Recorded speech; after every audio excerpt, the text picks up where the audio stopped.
This is VOA News. I'm Marissa Melton. The gunman who killed 12 people at a Virginia Beach government building on Friday had emailed his employers a resignation letter hours earlier. City Manager Dave Hansen said Sunday that the suspect, a longtime public utility employee, had notified his superiors Friday afternoon about his intention to quit his job.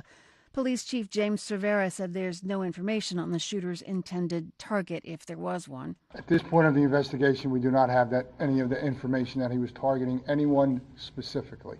Hansen said all but one of the murder victims were Virginia Beach city employees. The other one was a contract worker. China's defense minister on Sunday made a rare acknowledgement of the massacre of hundreds of protesters calling for democracy at Tiananmen Square in Beijing 30 years ago. 30年的时间证明，这30年来，中国在中国共产党人领导之下，那发生了翻天覆地的变化。 The defense minister answered a reporter's question about the event, saying the crackdown was the correct policy to quell the uprising. He said China has undergone major changes in the past 30 years. He also said China has enjoyed stability and development because of the way the government handled the uprising. Tuesday, June 4th, marks the 30th anniversary of the killings. Chinese censors have scrubbed mention of the event from social media and suppressed any discussion about it. Egypt has set a world record for longest food table at a Ramadan breakfast, serving nearly 7,000 people on Saturday in the country's new administrative capital.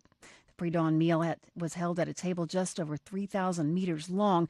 It beat the former record set in 2018 by 200 meters.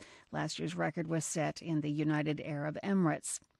An official from Guinness World Records was at the event to verify. This is VOA News. House Intelligence Committee Chairman Adam Schiff says he's not ready, and he doesn't believe the country is ready for an effort to impeach President Trump for what he called high crimes and misdemeanors. Schiff said on ABC News this week that the move would likely fail due to a lack of support from Republicans in the House and Senate. At this point, the Speaker has not reached the conclusion, and I haven't either, that it's best for the country to put us through an impeachment proceeding that we know is destined for failure in the Senate. But he said Democrats could decide to move ahead with the effort if Trump continues to demonstrate, in his words, his unfitness for office. His comments followed an announcement by special counsel Robert Mueller last week, who said it was not an option for his team of prosecutors to charge the president with obstruction of justice or any other crime due to long-standing Justice Department policy. 3 explosions struck Afghanistan's capital, Kabul, on Sunday, including a sticky bomb attached to a bus carrying university students. The blast caused more than 22 casualties. The bus attack took place in the western part of the city. Kabul police confirmed that 2 other blasts were later heard from the same area, but couldn't provide more details.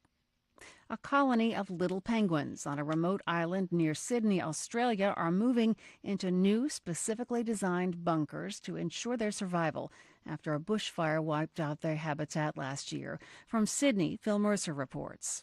Little penguins are just that, about 35 centimetres tall and 1 kilogram in weight when fully grown. In Sydney, Australia's biggest city, there are just 2 remaining colonies. One in the seaside suburb of Manly is endangered because of hunting by foxes and development, while the other on Lion Island, an 8-hectare outpost in the city's north, is struggling following a bushfire that destroyed much of the island in 2018. To help the population recover, wildlife rangers have installed 20 concrete burrows on Lion Island.